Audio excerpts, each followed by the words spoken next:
Oh wow, we've got absolutely gorgeous light again today.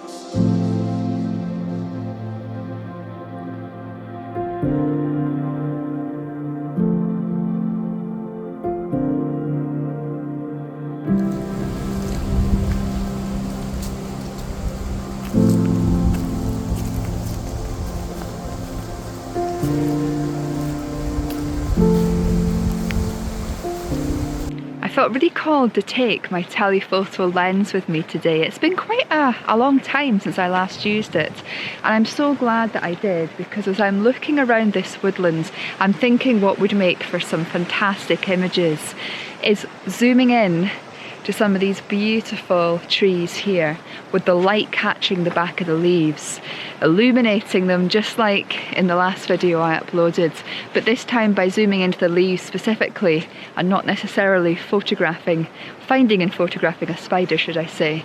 I'm hoping to be able to create some sort of images where we've got those beautiful coloured vibrant leaves, and then by underexposing them or doing some editing on the computer, having this beautiful dark contrasted background.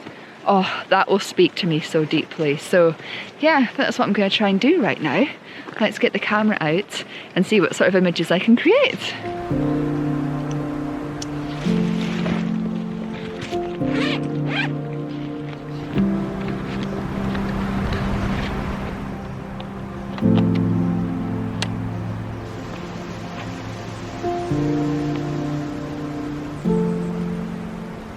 The sunlight keeps coming in and out of the clouds, and it's so beautiful because it'll disappear for about 10 seconds or so, and then it'll start creeping back out again, illuminating the leaves. And the most fascinating thing about this, that I'm finding anyway, is because the leaves are fluttering a little bit in the wind, every few seconds the image opportunities are changing, and as you move around as well, oh, it's just beautiful. And behind these trees here, where the woodland is, although as I'm looking around, there's like a bit of a sort of haze in the air. It's not quite mist, but it's like this haziness in the light, which is enabling the background to be this beautiful, like really diffused grey sort of light, which is really helping, as well as the sunlight, to illuminate those leaves. These images are so beautiful. If you've never got a telephoto lens out in the autumn months and zoomed into leaves as the sunlight is hitting them, I'd highly recommend it.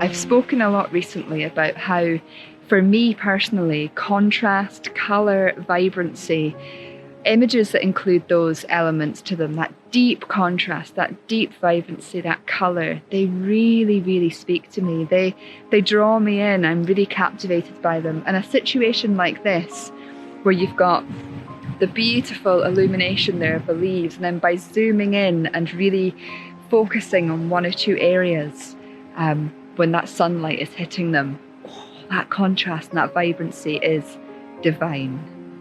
Wow.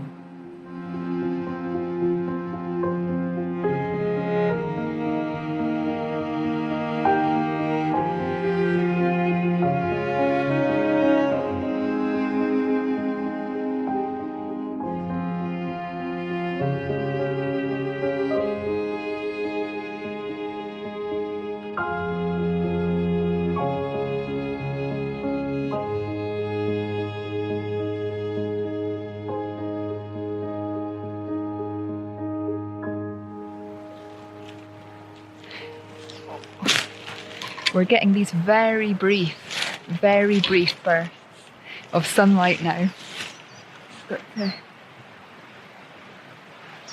to make the most of them when they come out.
I was just reflecting on how much my perception and attitude towards woodland photography has changed in recent years.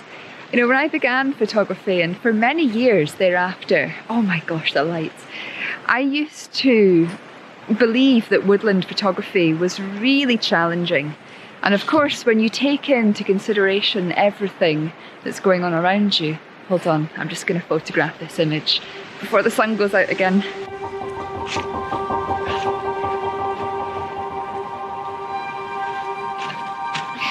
I missed it, but it's all good. Just thinking a lot there about how much my perception has changed. And I used to come into woodlands like this and look around and see them as very chaotic, because of course there is a lot. There is a lot going on. And I shared in the last video when I was speaking about light, about how, or the idea of when you come into a location like this, it can be a bit overwhelming sometimes. There can be a lot going on around you and a lot to consider. And if we go into the more traditional landscape frame of mind, then of course we're looking for really distinctive trees, and we're looking for separation between those trees and those sorts of things. But that can be quite challenging to find, and often it can also restrict us to certain times of day or certain conditions. You know, there's a reason why a lot of woodland photographers photograph at sunrise or when it's misty. But for the vast majority of people, being out in the woodlands really early in the morning or during misty conditions can be challenging. You know, people work, people have other commitments, and it can just be a real challenge to actually be out in those moments. And even when they do arise, you know, there's no guarantee that you're going to get images without some planning and preparation. But the beauty about what I'm doing today and the style of photography that I've begun to adopt into my practice is, rather than going out in those optimal conditions and looking for these times of day, these conditions, these locations that we know make for some beautiful images, just simply going for a walk and learning or changing the perspective to find something within the environment that no matter what time of day it is, no matter what the weather's doing, you can find something to photograph. And on days like today, it's currently about 3 p.m. So, you know, we're past midday, it is the autumn, so the light's going to be a bit more pleasing at this time of year for photography, arguably, than, let's say, the summer months. But still, it's pretty bright. So if I was to photograph this woodland as it is, it would probably be quite flat, quite chaotic. But by zoning in to little aspects of the woodland where the sun illuminates, like these leaves, when the sun catches the leaves, being able to use a telephoto lens and being able to zoom in to those leaves and isolate a little branch or a little cluster of leaves can create some beautiful, beautiful, beautiful images. And today, if it was raining and we had puddles around, I'd probably use the puddles to create some images, or I'd be doing macro photography on the ground and getting raindrops on the grasses and the foliage. There's always something to photograph, and I feel since adopting a more mindful approach to photography that these opportunities are beginning to open up, or they have been opening up for me over the last few years. And this zooming in to little aspects of the leaves is such an exciting thing to do. The images are just speaking to me so deeply. And just as the sun's gone behind the clouds there, I thought that would be something nice to share with you, because it may help you in your own photography journey. If you're out in a woodlands or anywhere for that matter and you're struggling for photographic opportunities, first consider the light. What is the light illuminating? Is it bringing out the colours, the vibrancy, the contrast? If it's a very overcast day, what's going on the ground? If it's a wet day, where is the water? Where is the reflections? How is the light interacting with that water?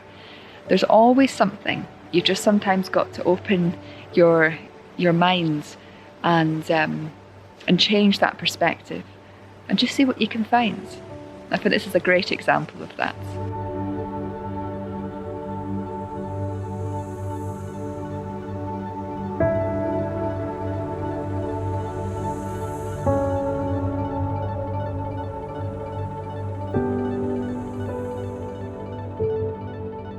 So the sunlight wasn't coming back. There is a big blanket of clouds over it, and it's been about half an hour now since I last spoke to you all. So doing more of those images with the beautiful light hitting the leaves is probably not going to happen again today. However, we've just come down to this little pond here. It's quite overgrown with reeds, but my dad's just pointed out these lovely grasses in the pond here. There's some here and there's some over there, and I just went down to inspect them, have a look at them and see what I thought, and started playing around with the same setup, telephoto lens, and doing a little bit of ICM, just panning up and down with the grasses. And despite there being no sunlight on them, it actually works really well. This is a good example, I think, of an opportunity when there is no sunlight and it's very overcast. You can still get amazing images, and yeah, I feel this muted light that we have over the pond right now, and doing this ICM with the grasses is just creating some beautiful images. I'm really happy with them. So I'm going to go back down here now and do a little bit more of the ICM and see what other images I can create.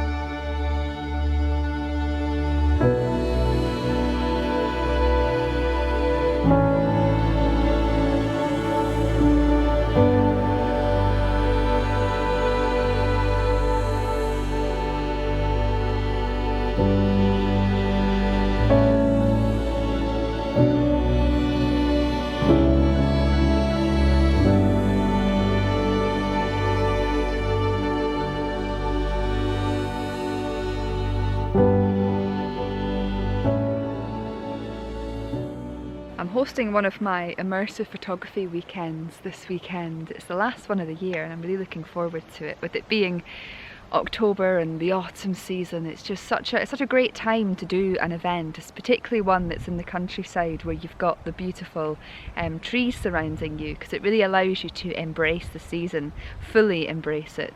And one of the exercises I'm thinking of doing with the participants is about observing movements.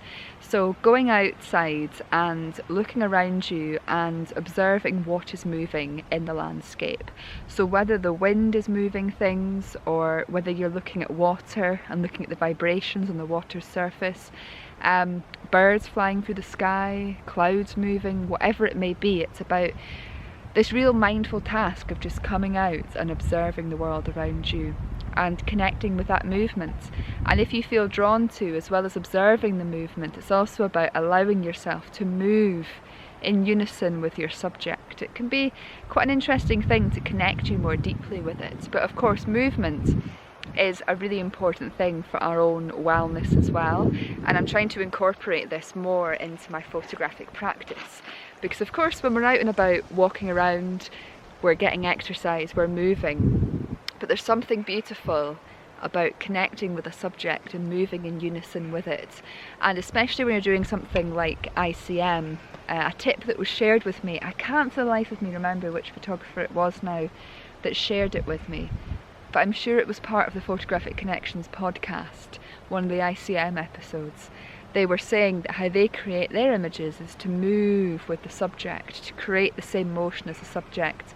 And I feel it works really well. in connecting you more with it, but also in creating some motion in your images. So as well as your traditional panning up and down and moving in line with your subject when you're doing something like ICM, I'd suggest mixing it up now and again and actually moving with the subject or in the way that you'd like to move, and see how that affects the images that you create. This grass is mesmerising. It's almost like a mirage, is that the right word? Mirage. Like a mosaic of colours. It's really, really interesting.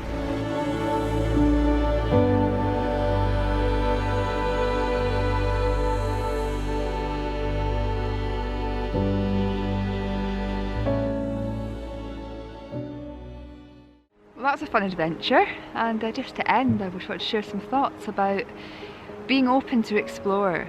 You know, when I arrived today, I was so drawn to the sunlight streaming through the trees, and it excited me so much, and I expected and thought that the afternoon was going to be all about that. And then when that big cloud came in, I had to adapt, had to change my perspective and find other things to photograph. And thankfully those beautiful grasses in the pond proved to be a great photographic opportunity. So like I said earlier on in the video, there's always photographic opportunities, no matter what the weather, no matter what the conditions, and no matter what the light is doing. And yeah, just see if you can be open to that. See what you can discover. Keep an open mind, and try different techniques as well. Because you never know what you'll manage to create, and also what sort of experiences you'll have as well. Nature is wonderful. It's a never-ending world of discovery, and every trip out in nature with the camera, or even without the camera, is so rejuvenating. But when we can add that element of photo creation into it, it enhances the experience, it enhances the connection, and it enables us to just connect more deeply with the world around us.